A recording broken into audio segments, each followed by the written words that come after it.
Hello and welcome to this Australian Grape and Wine webinar. My name is Ali Laslett and I am the Manager for Brand Strategy and Development for Australian Grape and Wine, and I'll be your host for today's webinar. In the spirit of reconciliation, Australian Grape and Wine acknowledges the traditional custodians of country across the lands that we all come together on today and their connections to land, sea and community. We pay our respect to their elders past and present and extend that respect to all Aboriginal and Torres Strait Islander peoples today.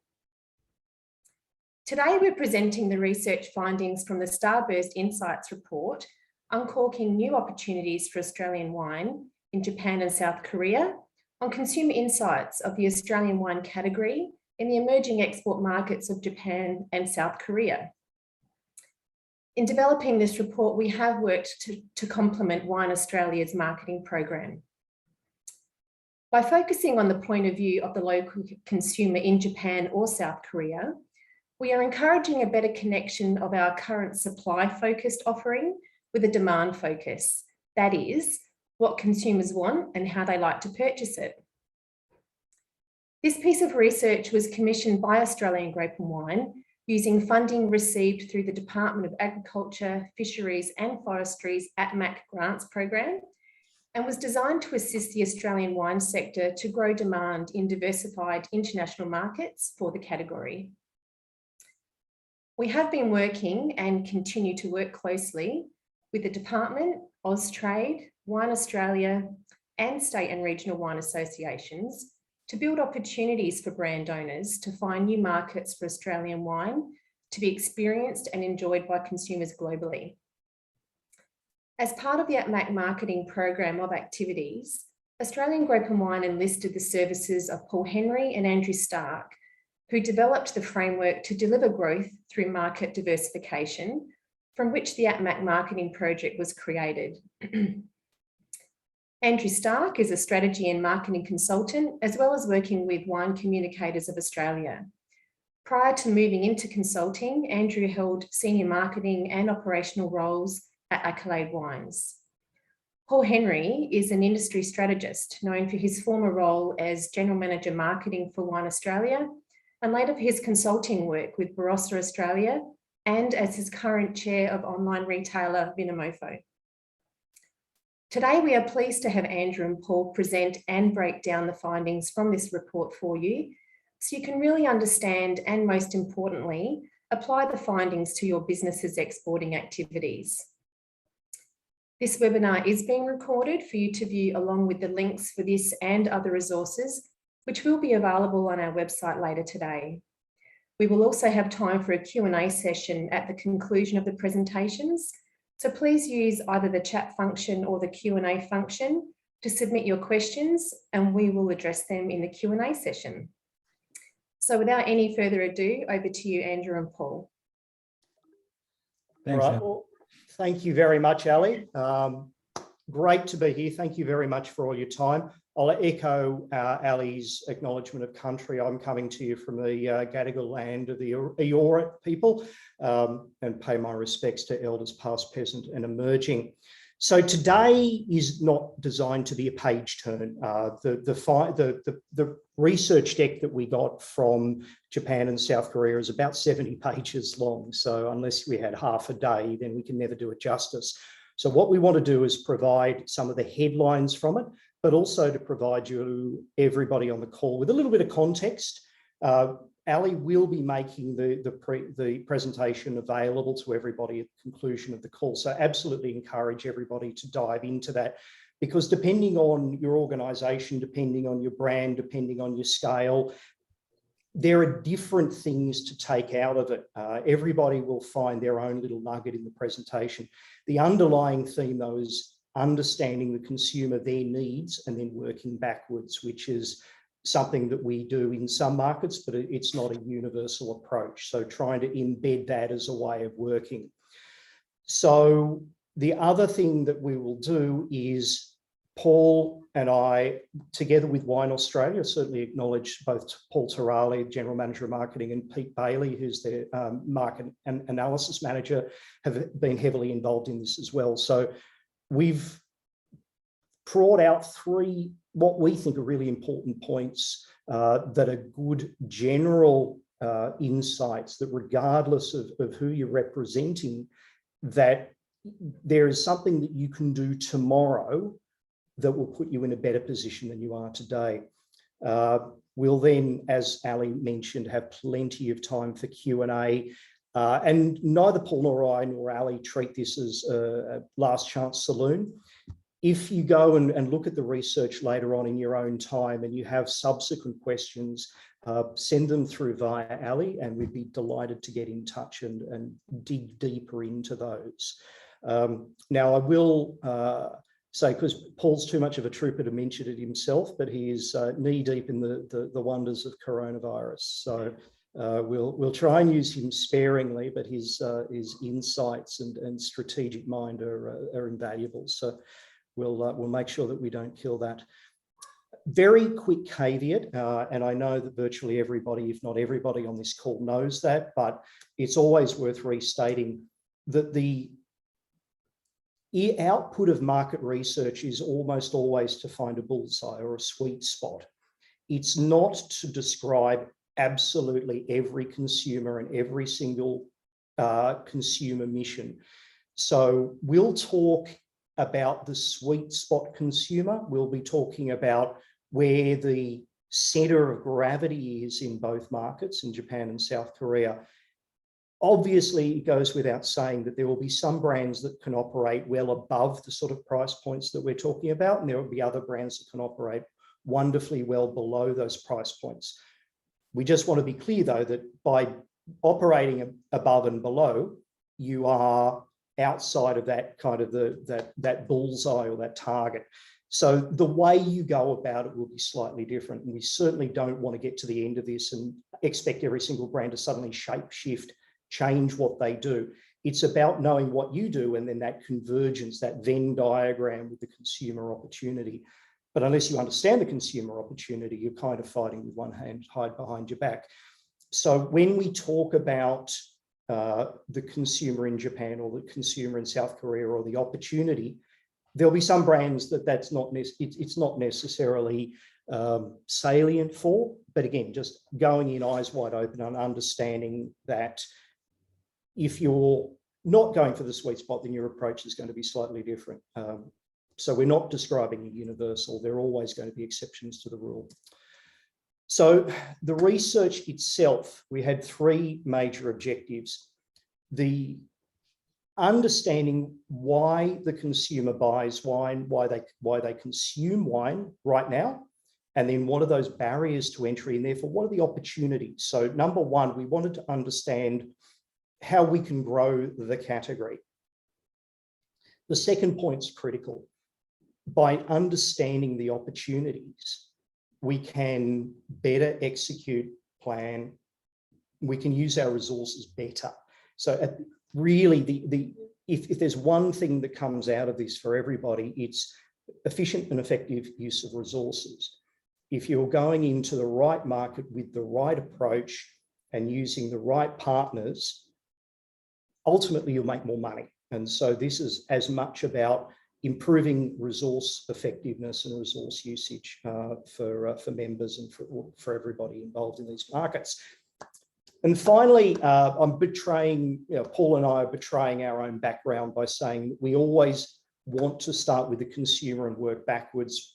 How do we fit in with existing consumer needs? And how do we meet unmet needs?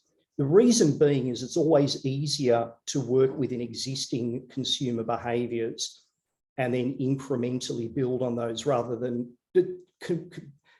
step change what consumers do or think. You can change consumer behaviour, but it takes time and money. It's always easier to swim with the current rather than against it. So the research that we got delivers this in spades. We got some wonderful insights into existing consumer need states, but also to start to size up the opportunity. We got a good insight into the perceptions of not only the wine in general, but the Australian component of that. So where do Japanese and South Korean consumers see the Australian category within overall wine?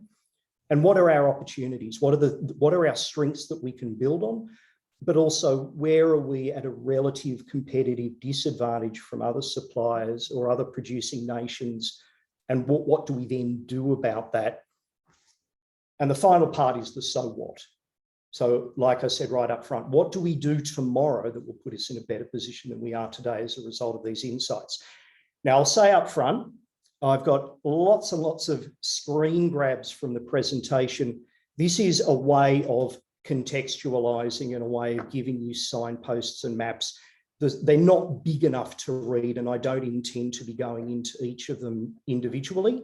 There's just to give you a sense of some of the output, the way that it's displayed. So when you get the chance to go into it yourselves, you'll be able to say, yeah, okay, the convergence map tells me this, the wine funnel, the number of alcohol drinkers through to the number of drinkers of Australian wine tells me why. So again, I know that they're too difficult to read. They're simply there as signposting. Executive summary time, and then I'll pause and let Paul provide some insights as well. One size does not fit all. When you start with the consumer and work backwards, you very quickly realise that your brand is fundamental. And so don't shape shift your brand. But the way you articulate what your brand stands for needs to resonate with your consumers, needs to resonate with your trade, it needs to resonate with your customers. And the language, the hierarchies, how they get their opinions, where they get their information from varies. So if you're talking to a South Korean consumer, they're more likely to be younger, they're more likely to be immersed in YouTube and their friends or their KOLs, key opinion leaders. Japan's a lot more traditional and hierarchical. So don't assume that you can cookie cut your approach and then just go into every single market in the same way. No, that's kind of intuitive, but it's still something that not everybody heeds. Both markets know less about wine than I think we think they do. However, both markets have a really strong desire to learn about wine. The so what to this is your language has to be appropriate.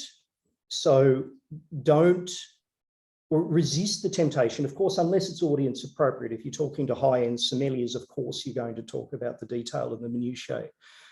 But for the majority, that bullseye mass market, start with their language and work backwards. They find wine difficult to navigate. They find it impenetrable at times. Those build risk. Those are barriers to entry for potential consumers, and that keeps them in beer or shochu or sake. But don't patronize them either. They are sophisticated consumers. They are very sophisticated in the way they get their information. So don't talk down to them, talk in a way that's salient to them. The final one is a really interesting observation, and it's one that we're absolutely not going to solve today. Today is about making sure we ask the right questions. The answers will come collaboratively.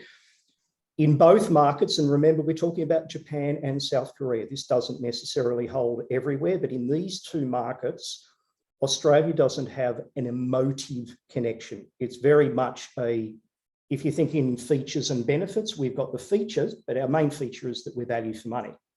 So that's bad and good news. Being value for money in wine is incredibly important. What you don't want to be is value for money and bottom end commercial as well. We've got great trade awareness, but our consumer, the heart is missing. We've talked to the head a lot. It's that emotive attachment to the nation brand. Now, this is an interesting one because stories, the people, the places build from a brand and region up rather than starting in a nation brand and then down. However, brands from France, brands from the US, brands from New Zealand do show that if your individual brand proposition or your regional proposition can ladder up consistently to a really emotively compelling nation proposition, that's a lot more powerful. So we'll provide a little bit of a starter for 10 on what came through really strongly as opportunity to build, but acknowledge that's going to be a much more involved and collaborative conversation. But at least we know what the right question is. So enough of me for the moment. Paul, did you want to provide some insights just on the research process as a whole?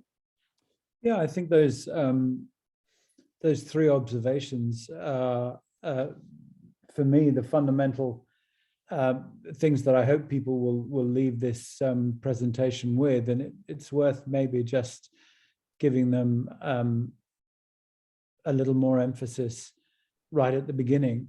The first sounds such an obvious absolute truth, no two markets are the same, therefore fundamental differences should determine a different kind of response to markets. And yet, historically, Australia really arguably hasn't had to do that. If we go back in terms of recent or modern commercial export engagement rather, the 90s were about two markets, essentially the UK and the US. And while politically and culturally they're very different, our approach to both of those markets was much the same, and in fact became almost a paradigm or a cutout for what we subsequently rolled out in continental Europe and Scandinavia. And even if we take the beginning of 2010 and that decade as our start of engagement with China, even that wasn't cultural differences, language barrier aside, wasn't that different to that which we'd rolled out historically from the 90s onwards. So I think the first thing to acknowledge is that, as you're putting it, changing how we look at a market, turning the telescope around the other way and trying to identify the demand opportunity as expressed by the consumer, as opposed to the supply opportunity as presented to us as winemakers and communities and growers. I think that's a really important thing to focus on. And surely if that is such a fundamentally different perspective, it rather begs the question, what then are we going to do differently in terms of how we engage the marketplaces? I won't second guess that. We'll come on to that as we roll on. Similarly, I think number two is kind of fascinating, the relatively low knowledge of wine, and yet the acceptance of alcohol as a lifestyle option and an appropriate beverage for leisure, whatever shape or size that may be. I think herein lies another fundamental difference to how we've typically engaged marketplaces. You've already mentioned the idea of category opportunity, and indeed category identity. And for us, perhaps overstating a simple truth, that translates as Australia. In the case of arguably not both of these markets, but certainly in the case of South Korea, and I think other markets to come, the category opportunity that we need to think about is actually wine as much as Australian wine. And here that may be that our country role is to help define and make wine an acceptable lifestyle beverage of choice for that particular marketplace and those consumers. So it's inviting another layer of perspective to how we normally think, which typically is proprietary brand, region, country. There's actually the whole category proposition of wine, brand wine, as it were, I think, to focus on. And then the third layer there's no current defining position for Australian wine amongst consumers. I think it's really worth stressing that this statement is aimed at the consumer. I think we've done quite well at defining what the category opportunity is at a distribution level and at a trade level, but maybe not yet in that emotive sense that needs to translate above the wine to consumers. And rather than looking at that as an omission, I think we should look at that as a tremendous opportunity, the first time for us to try and articulate what the above the line consumer value proposition is for Australia. But I think those are definitely the three things that have resonated with me since I saw the research. So a good summation and a good start, Andrew. All right, thank you, Paul. And I think that the point about building the category as well as building our brands is incredibly important. But there's nothing actually wrong with pioneering a category approach. If you are seen to be the trusted, as Paul mentioned, if you are the trusted partner in the wine journey, that's an incredibly powerful consumer position to be in, because that gives you the chance to say we're trusted at $5 a bottle as much as we're trusted at $500 a bottle. So trust and value for money mean very, very different things to different consumers, but it's a fundamental that applies no matter what price point or what part of the market you're in.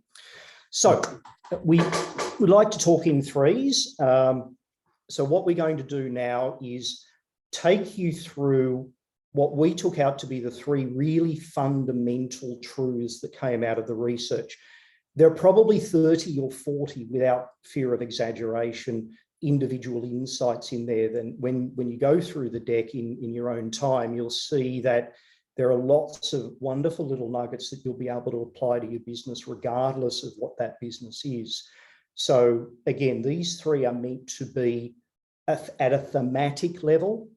They'll be more germane to certain brands and certain businesses than they will to be others, but as themes, they're incredibly important and probably transcend South Korea and Japan to an extent, but very much grounded in those two markets. Number one is precisely as Paul alluded to. What we sometimes do as an industry, and I would say that this is true of absolutely every single wine producing country in the world, with the possible exception of New Zealand, maybe, is that we default to the complexity and the diversity because we understand it and we value it and we know that that's where the passion and the stories come from. However, if we do that as our default position going in, it makes it very difficult for consumers to navigate. In both markets, wine is a luxury beverage. In South Korea, it's a way of showing off. In Japan, it's a way of elevating or making those occasions a little bit more special. But they're absolutely luxury special occasion beverages at this point. They're not part of the everyday. And again, France owns the top end of luxury and indulgence. So the what is exactly as Paul alluded to a few minutes ago. What are the things that we can do, we as the Australian industry can do to help build the wine category and of course benefit off the back of those efforts? Two big things. First of all is the building of the accessibility of wine through education. Now, this doesn't necessarily mean a whole bunch of masterclasses where people taste their way through 20 Cabernets. Most consumers aren't at that level.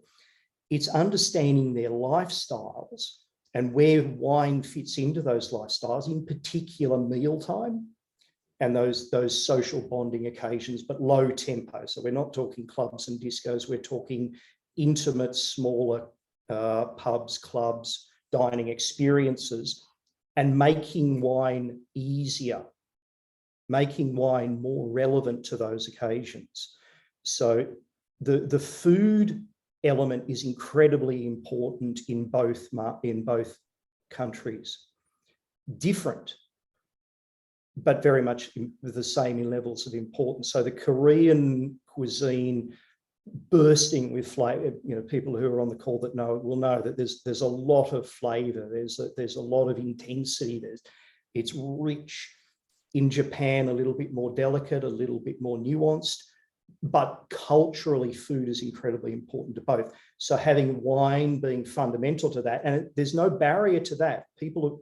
And when you look at the correspondence maps, matching with food is one of the big things for wine. So we're pushing on an open door here, taking the risk away from that and helping them pair with food is a great way of doing that. And then building new occasions around everyday premium.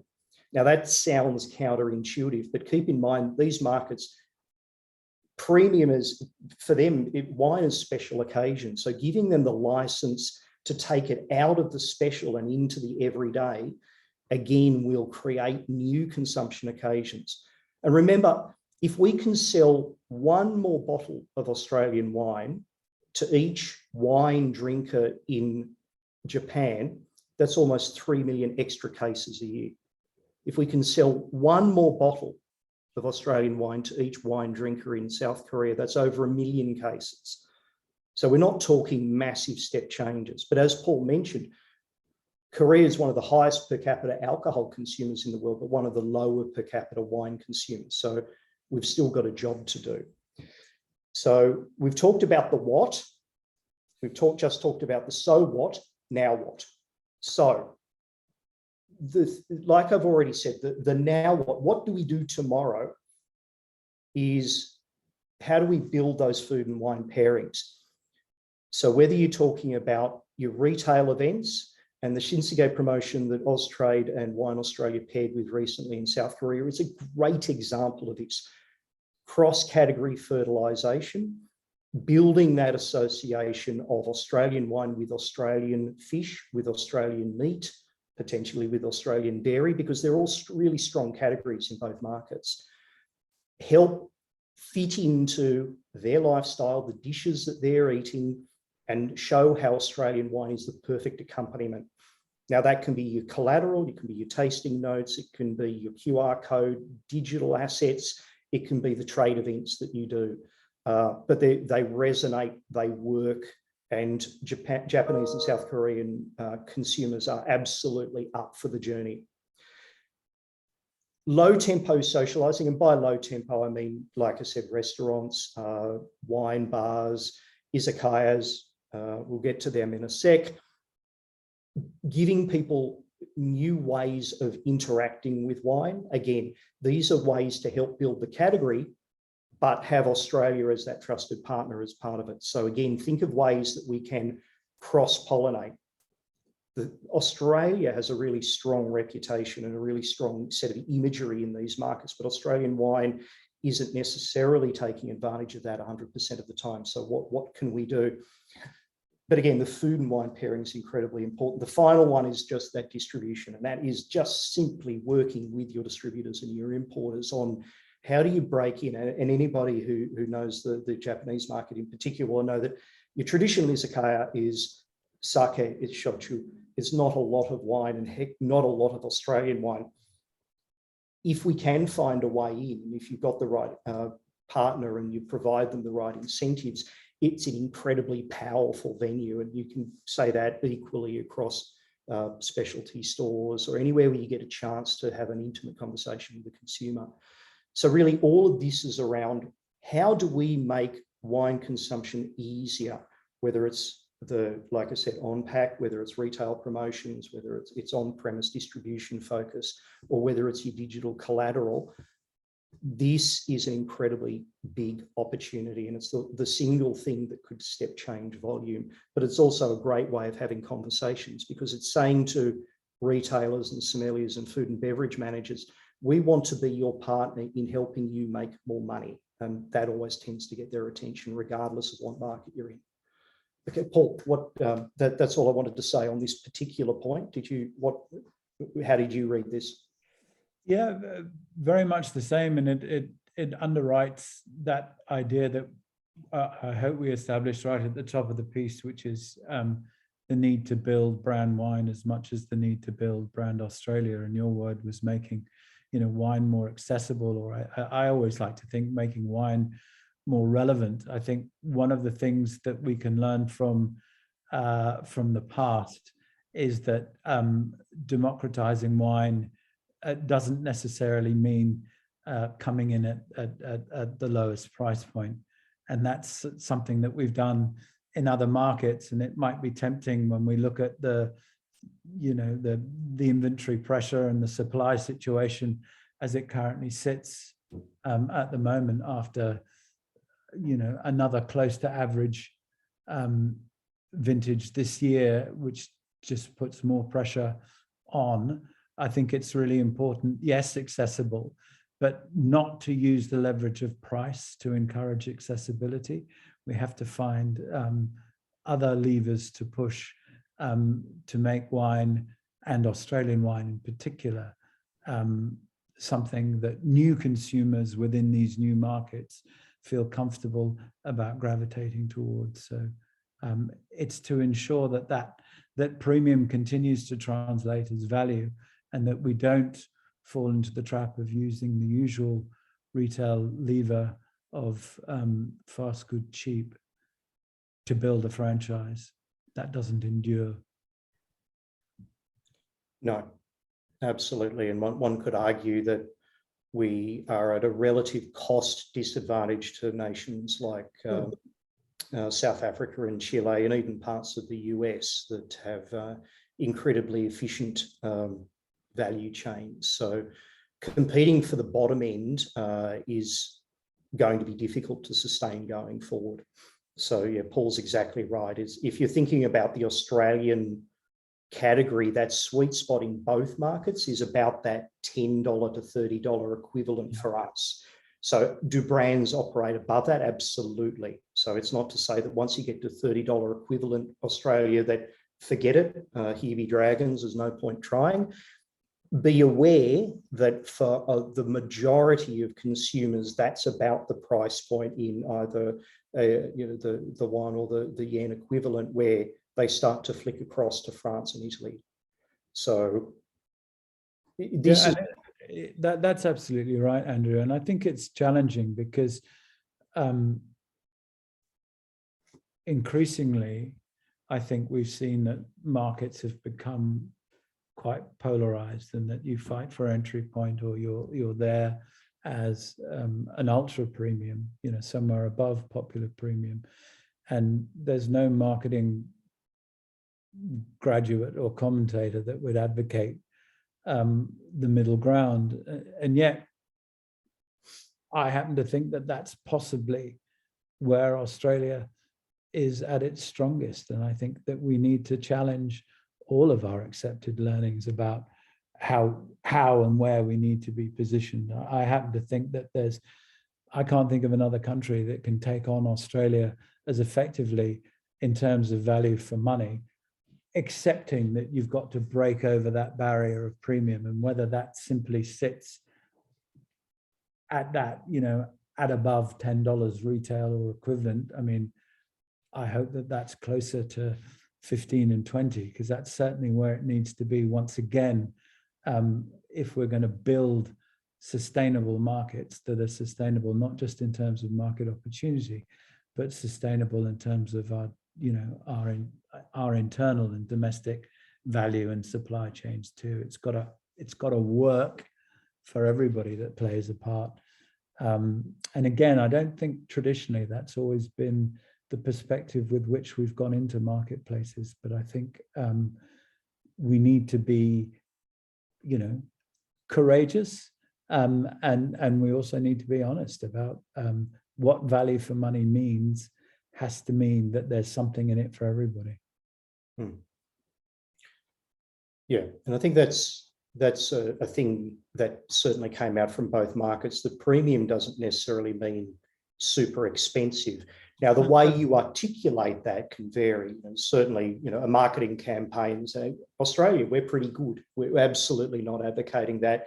And the halo approach and the luxury messaging doesn't hurt a brand. BMW talks 7 Series, but sells 1 and 3 Series. So that works. This is being aware that the heartland is in that $10 to $30 space, and we do it very, very well.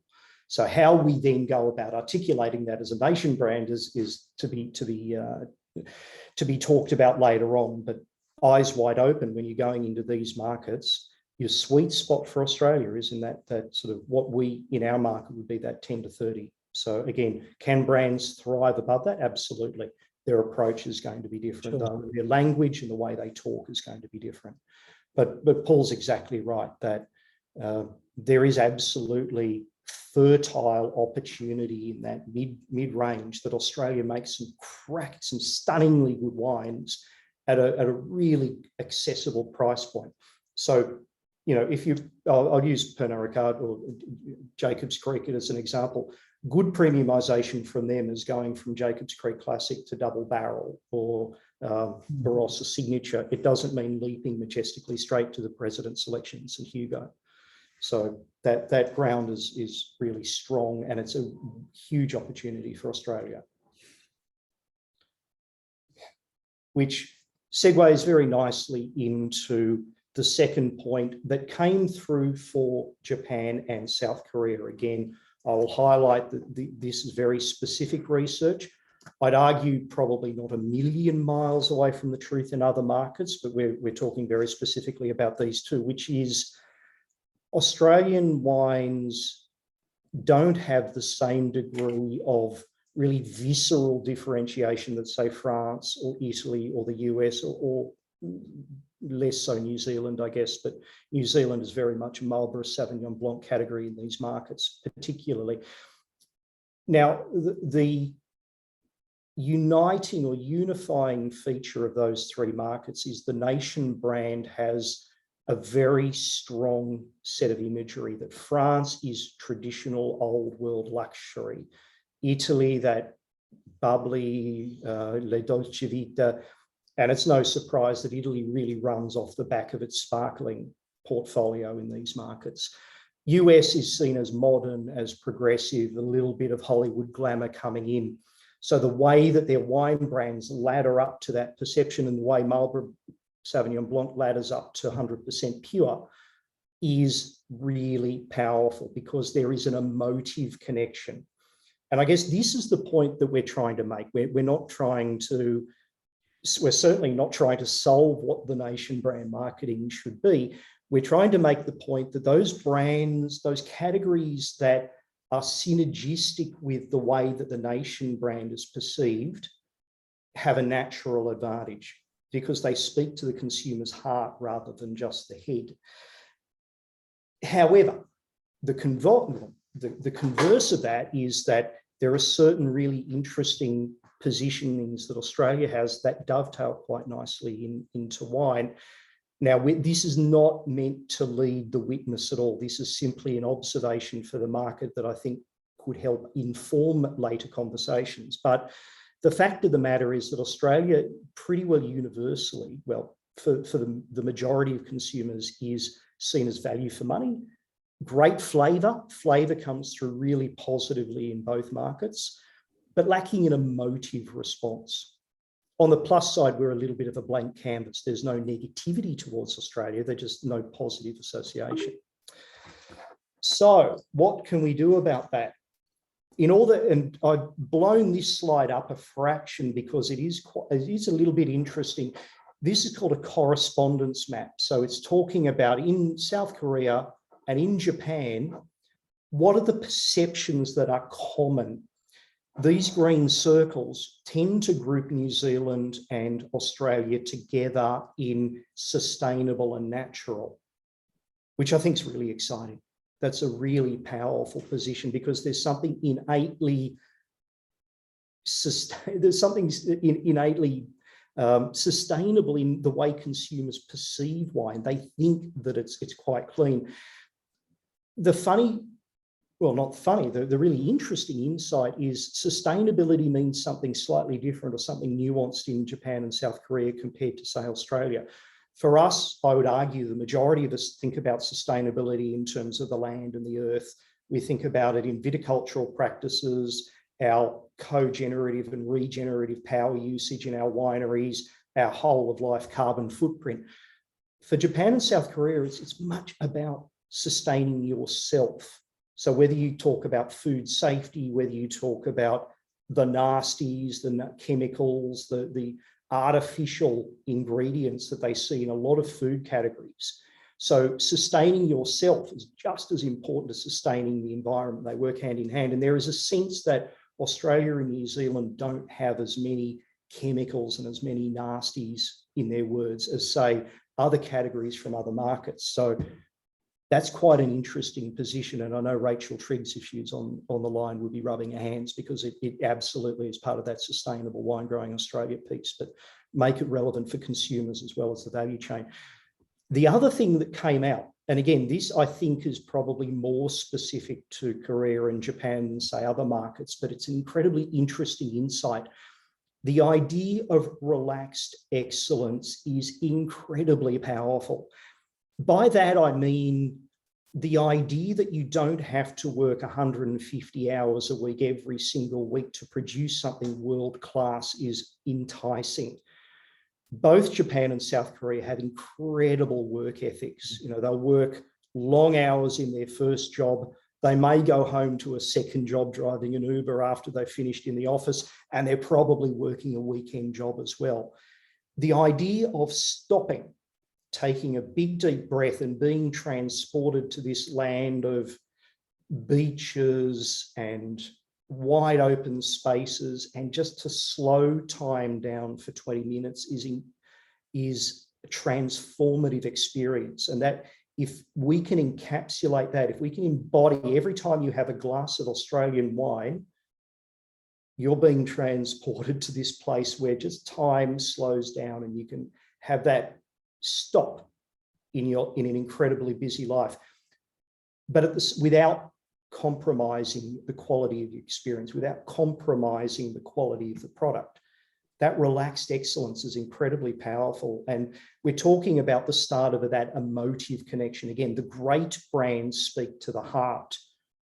You know, Pure Driving Pleasure doesn't talk about our factory in Bavaria, Just Do It, probably for best, doesn't talk about the various production methods that Nike uses. You know, Just Add Life, nobody talks about Coca-Cola's ingredients. It's about how the product makes you feel, and that's far more sustainable.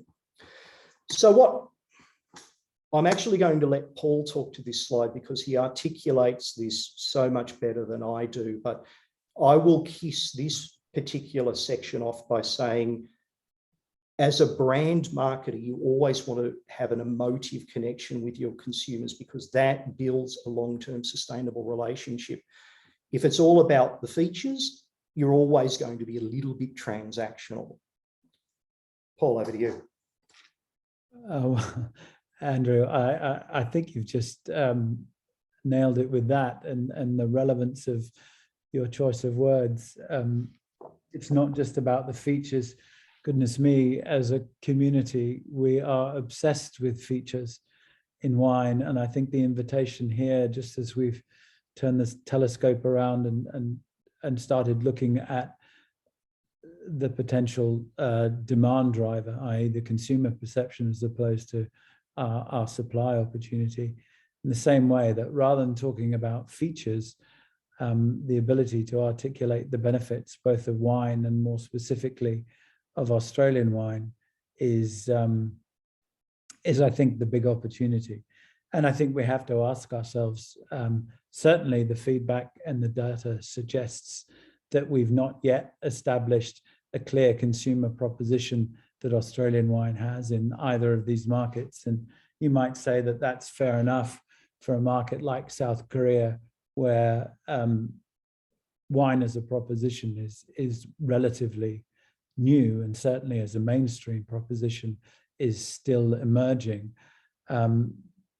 Couldn't say the same thing about Japan. You know, we've been operating in that market and highly visible in that market for, gosh, at least 2 decades, and certainly in the last decade, the growth in wine consumption has taken place in Japan, although not necessarily always visited upon our category. So I think the challenge is less about determining what it is that we're going to say that is that unique point about Australian wine, and more about how we can work together to articulate a process that gives us that result or that insight, how we can target and corral the opinions of individual brands as well as regions, as well as states, how we can move through that wine industry architecture and really distill what it is that we think is unique and discrete and purposeful to Australian wine as opposed to any other category. I think that's perhaps the next challenge. That sense of people in place is true. It's very hard to nail because, you know, people in place it's the same quotient for every country, isn't it? What is it that is unique to Australia as opposed to anywhere else, I think is the real challenge.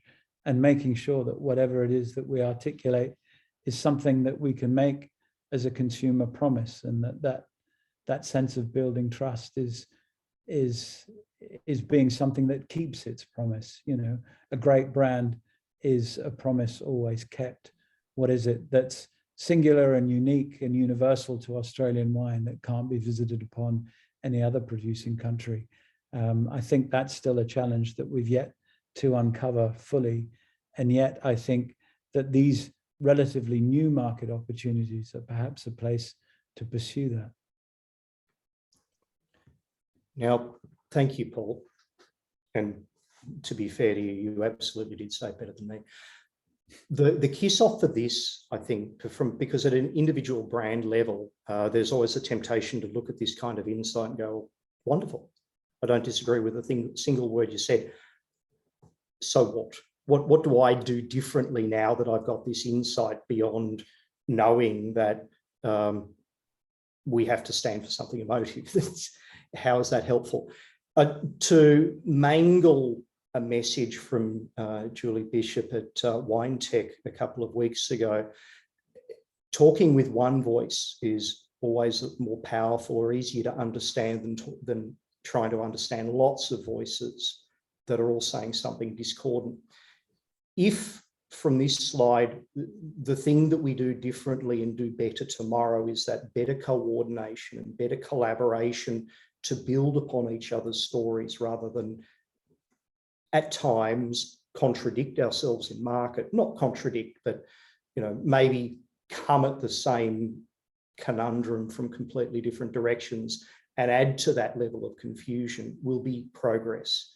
So again, this is where Paul and I step out to an extent, but acknowledge that Wine Australia and AGW and Austrade and the various state and regional bodies and various government departments have acknowledged this and are working a lot more together and collaboratively to make sure that we do try and be that one voice rather than the multiple voices, because that makes us easier to understand. It makes us more consistent and ultimately helps unlock some of those opportunities. But Paul absolutely said that collaboration and coordination is, for me, the big thing from this, that the more we reinforce our proposition, the better chance we have of being securely understood and embedded. And in the spirit of this presentation being about an opportunity to change perspective and to think of things from the consumer side rather than necessarily the supply side, again, to misquote Ms. Bishop, it's less about talking with one voice and more about realizing that listening to one voice is easier, and that's what we should be in the business of doing, thinking about what it is that we've got to deliver and how it's going to be heard, and being consistent in that. And maybe just a point, Andrew, to you've already spoken about not leading the witness, and I remember both you and I, right at the start of the APMAC process, had an opportunity to do some outreach in both of those respective markets, and talking about that idea of relaxed excellence actually came from both marketplaces, where an observation about Australia, and it was more actually an observation about how we interacted with people and how we did business in both of those markets. If you recall, the quote or the phrase was from both marketplaces: Australians are different. You do excellence without formality. And I that really has stuck with me and resonated. So, as you said, it's always a temptation to, particularly in creative, to sort of jump to execution. And I'm not suggesting that that's what we should do with that particular phrase. Yeah. However, I think that for me really resonates. It resonates very much, I think, because both of these categories and cultures are to some extent representative of kind of an Asian way of looking at life and observation. But I actually think that really has legs and has the opportunity to traverse most of the markets that we're in at the moment, and simply does seem to me, as someone who's only been in this country for sort of 12 years, so from my European or Northern European perspective, that's something that I noticed when I first came here. That was something that I noticed before I even first came here on interacting with Australians. And I think that it's that sort of thing that's not necessarily so tied to production or to feature, but is inextricably linked to a benefit, I think is interesting and worth digging into a little bit more. Yep. And as a generalisation, seeking to understand before seeking to be understood is always an excellent way to go forward. But again, that's the underlying theme. If you take nothing else out from this presentation, it's that starting with the consumer and their need states and working backwards is powerful, and always gives you a better return on investment and a better use of your resources. So we're going to jump seamlessly from the very high level to much more operational. So we talked right up front about some of those barriers to entry for wine, people who are drinking alcohol, who were very happy to consider wine, but haven't necessarily gotten into it, or once in it aren't really willing to explore. Now, familiarity is the main barrier to entry, and right up there is too much choice as well. Now, heaven forfend that we rip out 3/4 of the brands. It's absolutely not what we're saying. What we are saying is that the consistent feedback is, as we've said it here, you can read faster than I can talk. It's a tough category if you're new to wine, or even if you've been in wine for a while and you want to move away from your favourite 5 brands or favourite 5 varieties. So how do we encourage trial? How do we encourage exploration? So ultimately, how do we reduce those barriers to entry or those barriers to consumption? Now, what absolutely came through is that Australia has the license and the opportunity to help decode wine. Australians seen as good value for money. Australia is seen as producing really lovely flavours. Australia is seen as being clean and green, notwithstanding the Albanese's recent report. So build on those positive perceptions. And like I said on this slide, whether it's the digital comms, whether it's your social media language, whether it's on pack, whether it's the way you talk to retailers and distributors, helping consumers navigate. Now, again, we're talking the mainstream. This is not for the $200 or $300 wines and talking to sommeliers. There's a different job to do there. But at that 10 to 30, and the number one clarion call that I would love you to think about is, what is the language that they're using, and how do we talk in a way that is salient and relevant to them using their words? Now, you'll see on this slide that we have those opportunity spaces. The number one driver for taste for Koreans is how smooth is the wine. The number one driver for the Japanese, our mainstream bullseye consumer here, is how fruity. Now, words like fruity, sweet, refreshing, rich, would I encourage you to rush off and put those on your tasting notes or back labels? Probably not. But be aware that these are the words that come naturally and spontaneously to consumers. So how can you play on that? How can you make your brands fit within their lifestyles and within their drinking habits to make it easier? Now, the main thing is, the good news for this is there are lots of simple things that we can do to help break down some of those barriers. Now, you'll see on the right, again, one of the slides that I put up that comes from the deck is an example of a Japanese and Korean cellar. Now, when I say cellar, I mean 2 or 3 boxes in the side of their living room. They don't have huge spaces. And often they're living it alone, or they're living with a very small family. So 750 ml isn't always a convenient size. Think about, and I know right now as we stand, 187 and 375 are higher cost of goods, so that there's a potential issue there. But if we can do it, those small formats help reduce one of the major barriers, which is, well, the two major barriers. One is space, and the other one is that fear that if they open a bottle, it'll go off because they're not going to drink it all. And sorry, I see that Barossa Australia has raised their hand, so we will get to that in just a sec. I might hand over to Ali to help with that. We tend to lead out with the red wines, and there's a good reason for that. That's the #1 category.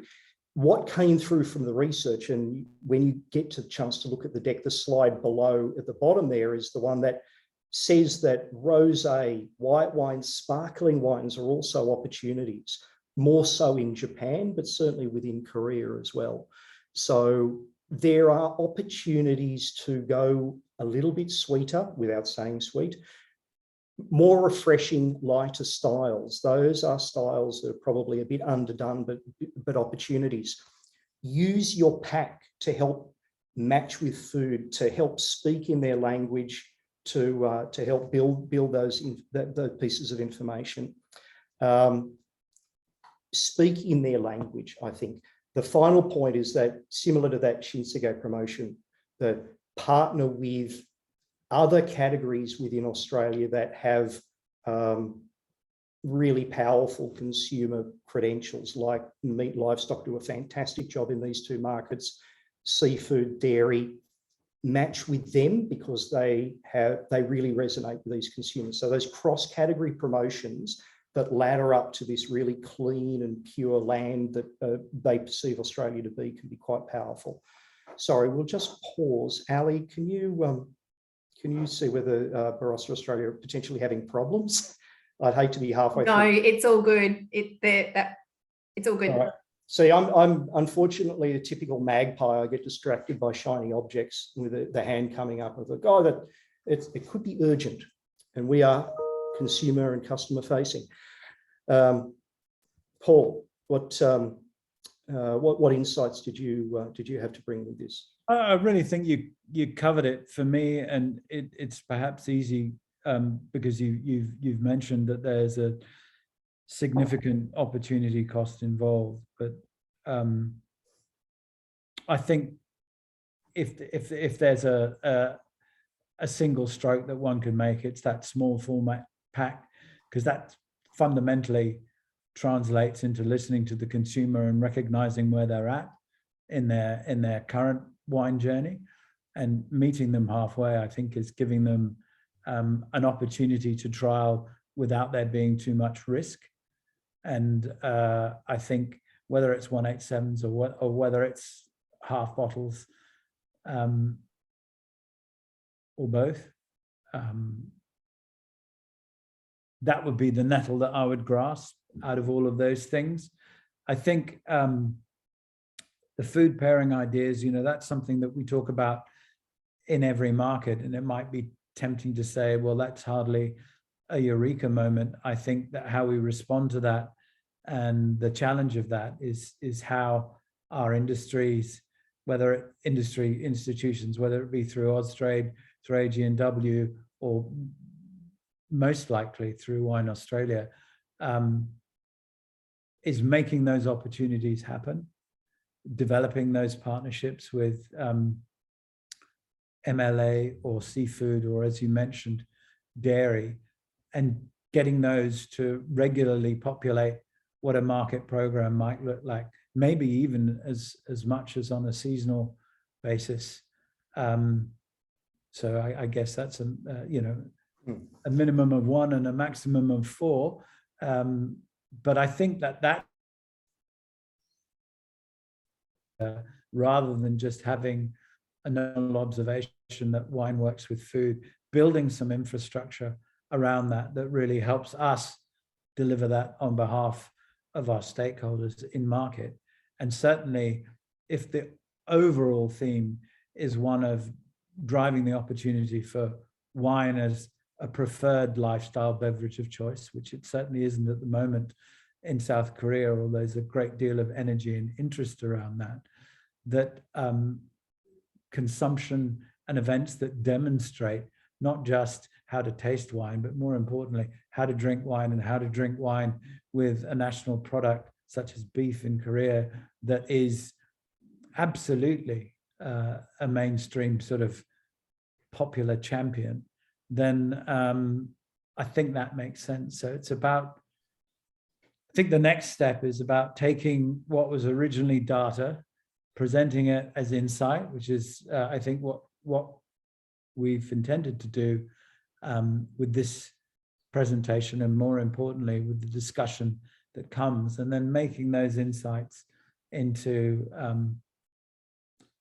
transactional programs that we can actually deliver. I think that's the big challenge. How do we take the data, add value to make it an insight that's informed by a consumer ear? And then how do we build that into different types of engagements, as opposed to events, engagements, or experiences that can help take that message and play it out in the marketplace? Yep, absolutely. Okay.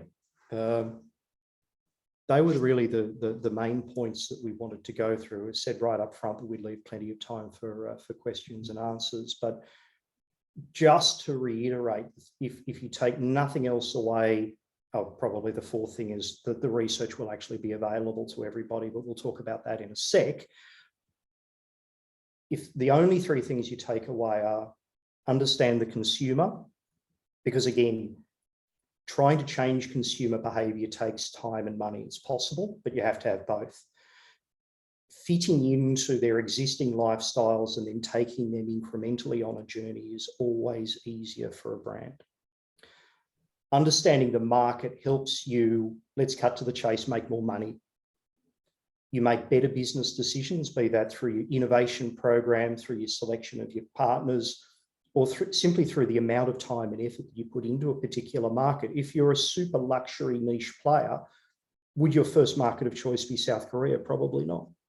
You may be more interested in Singapore or LCBO, some of the more sophisticated markets.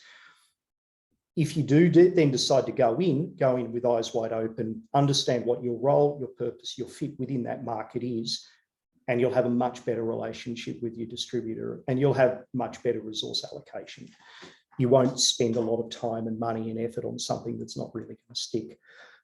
The final point is a little bit of a jingoistic way of saying that working together to build the category will deliver results. If we can be that trusted partner to take new consumers and even existing consumers that find wine a little bit tough to navigate, which is a fair chunk, by the way. We're talking 60 odd percent numerically of both Japanese, much higher, closer to 80% of Koreans. If we can take them on that journey and be that trusted partner, we grow the entire category, which our trade will thank us for. And we also can have that first mover advantage. So there are millions of cases in each market to be had if we can do this properly. Coordination and collaboration are absolutely central to that. If we work together, we'll get a better outcome and yield better results. So really that is that. Like I said, we'll get to the links in a sec where you can get the full deck, and I would absolutely encourage you to go through it. And absolutely encourage you to get back to Ali in the first instance, or Peter Bailey from Wine Australia if you want to dive deeper into some of those, the data points or the insights that come out of it. So, Ali, are there any questions? Yes, guys, we've got a few questions. I have answered some questions online though, so I hope everybody saw those, really just relating to is the deck available and the report available? So yes, the deck and the report and the links to everything that we've been talking about today will all be available on the Australian Grape and Wine website under the Growing Our Exports page. But Andrew and Paul, there is a good question here that I like. It says, from an anonymous attendee. They've asked, what styles or varietals are most favoured by Japanese and Korean consumers at the moment? And what is their current preference? Do we know those? Yeah, Paul, did you want to jump in? Yeah, it actually comes out in the research, but well, I think, Andrew, you've already spoken about what's exciting Japan at the moment, which is lighter styles of red, for which rosé is still sort of ahead of the traditional lighter styles of red. So that's a stylistic proposition, as well as sparkling and non-champagne sparkling, so sparkling wines, both of which I think we are rich and well placed to provide. And Korea is very much, you talked about the sort of flavor bomb that is Korean cuisine, and it's bold, fruity. I prefer the word ripe over sweet. Shiraz. Yep. So, I mean, the traditional Shiraz, to a lesser extent Chardonnay, are still do good business in Japan, but Paul's exactly right. Where those new opportunities are being created are in the lighter styles and moving away. But, you know, you look at those correspondence maps or the taste profile maps, and, you know, bold, rich of words that come out all the time from Korean consumers. In Japan, we're starting to see things more like smooth, balanced. But again, if you think of the cuisine that they're going with, that kind of leads you naturally to a style as well. So the Japan, you know, we all know the Japanese sort of quite lighter, nuanced, some really delicate flavors coming through. Korean, again, as a generalization, rich, bold flavors. So they're looking for wines, or they're looking for beverages that complement that. And in Korea at the moment, beer is their number one beverage of choice with a meal. So wow, there's an opportunity there straight there to knock that off, or at least make inroads. And that's partially due to complexity and partially due to habit. But there's like I said, if we can just get one more bottle per wine drinker per year sold, that's over 1 million cases in Korea. And I think our ambition should be a little bit higher than that. Thanks, guys. I've got another question here. Maybe the three of us might be able to answer this one, but another anonymous attendee asks, can you explain more about the ambassadors and what is their role and when will they start? So I might take that first. Over to you, Ali. So I'll start with the easy part. So the ambassadors, so I believe, so I'll start from the beginning. So Australian Grape and Wine has contracted Wine Australia to run the operational side of the Australian wine ambassadors. We will have one in Japan and one in Korea. I believe that their recruitment is very well advanced at the moment. So we're hoping that they'll be starting really soon. Their role is to be the feet on the street. But Andrew and Paul, I might throw to you, because you put a lot of work and effort into developing those roles, and the strategy that came from those roles is really from industry as well. So it'd probably be really good opportunity to explain to everyone that industry actually came up with how they wanted those roles to function. Yeah, sure. I'll kick off and then hand over to Paul. The original ATMAC grant contemplated a SOLAS activation, and in consultation with Austrade, with Wine Australia, with industry, it was quite clear that there was a lot of stuff going on already. What we were lacking was that consistency, that voice that's in market all the time.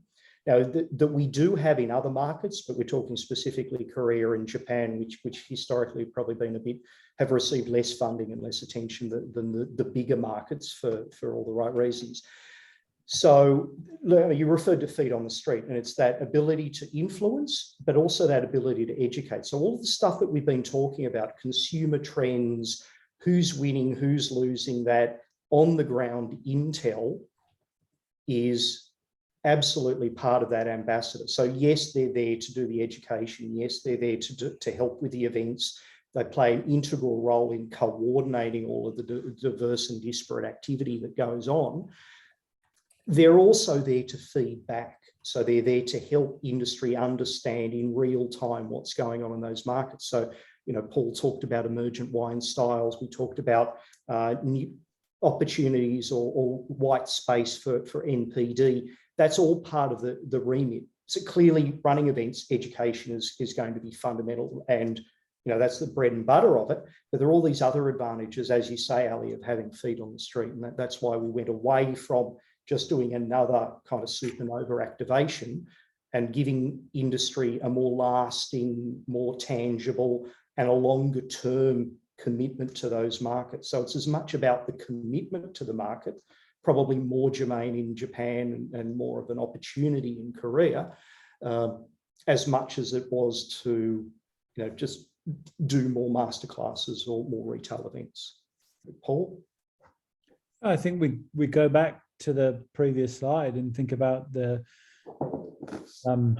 our invitation to consider the takeouts as understand the consumer, for which I read be relevant and compelling, understand the marketplace, for which I read, you know, be agile and informed, and number 3, one voice is easier to understand, for which I read, well, make your message simple, clear, and spreadable. I like that word, spreadable. I think that the brand ambassadors are there to help us across all of those 3 horizons, understanding the consumer, understanding the market, and one voice is easier to understand, being a voice for us in market. And what's that all about? In the most simple terms, I think it's to better inform our process as individuals, but also as a category collective, to better understand our process so that we're making planning decisions about what market programs could look like or should look like, perhaps is the right way to phrase it, that's relevant to the market, relevant to the opportunity, and translatable in value back to us as a community of producers, brand owners, growers, and agronomists to better inform our process. That's the role of the ambassador. Thank you, Paul. Another good one here. Everyone wants to be anonymous. So this is all quite high level and sounds great, but how can I apply these findings in my business? Yeah. Look, that's a fair question. Won't apologise for keeping it high level, because we're trying to speak to many different shapes and sizes of stakeholders. I think the answer to that probably lies in the forwarding of the research itself, where you can look at a more individual level, and whether it be varietal, price point, or where things are moving. And I think the challenge for us as we're set up at the moment is for the Wine Australia programs and for the AG&W initiatives to provide that bridge between how membership can respond to the market opportunity. But I think the first step would be to read the research, which we have an opportunity to do in supplying it post this session. Andrew? Yeah, absolutely right. And having digested it, just be a little bit more aware or a little bit more alive to the nuances of each market, and think if the Australian, or if the Australian category was a wine shop, what would it look like? Again, what's my role, purpose, and fit? And frame yourself up in a way that is relevant to your importers, your distributors, and ultimately to your consumers. So even if from a portfolio, from an NPD, from a price point of view, you don't do anything differently, you can still make sure that the words, the language that you're using and the opportunity that you're targeting is super relevant. Again, it's about making good resource allocation decisions and being a category developing partner rather than just somebody who wants to sell people stuff. And again, that's a really powerful, sustainable position to be in. But there are some great NPD opportunities as well. But again, Paul's exactly right. Immerse yourself in the research first and foremost, and then either draw your own conclusions or reach out, and we're happy to go through it in more detail. Yeah, and so echo that from Andrew's point of view and via Ali.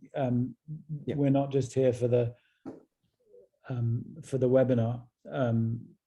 Very happy to have people pointed in our direction if we think that we can help decode further the research. Thank you, guys. I've got one final question now. What do you suggest the best way to reach out to Korean and Japanese buyers, as it seems to me cold calls and emails don't work?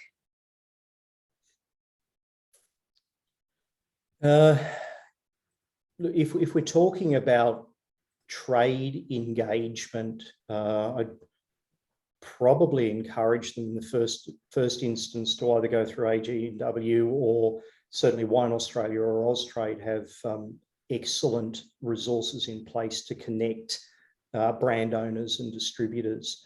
So yeah, I'd probably point them in that direction first, and just go through those existing networks. Yeah. So this is a lot more sort of consumer centric, I guess, than trade centric. Realise, and again, the reason we did that very deliberately, because Austrade and Wine Australia already have a very good trade connection platform that exists. So one of the things we absolutely set out to do is to not duplicate and not run in opposition to. This is about augmenting existing efforts. So yep. Exactly. Well, that's it for the questions. So I think we might look to wrap it up. Talk about the links and where we're from here. So we've got the links up there. Awesome. So Ali, will you be making these available to people on the call as well? Fantastic. Yes, I will. So what have we got there? That's right. So we'll have those links all available. This will all be available on our website. So I'll just quickly go through, because I'm just got a few things that I can do to wrap up. So I just want to thank you guys, Andrew and Paul, for doing this webinar for us today. It's a great overview of what Australian wine businesses need to think about when considering if these markets are suitable for their product offering. So for us, it's really important that resources are available to businesses looking to export wine, are easily accessible. And as you can see there, the Australian Grape and Wine website has a dedicated page for market diversification for the activities that we're doing there, and you can find it on that Growing Our Exports page. So yes, we will be uploading the full Starburst report and presentation deck to this page, along with a link to the recording of this webinar.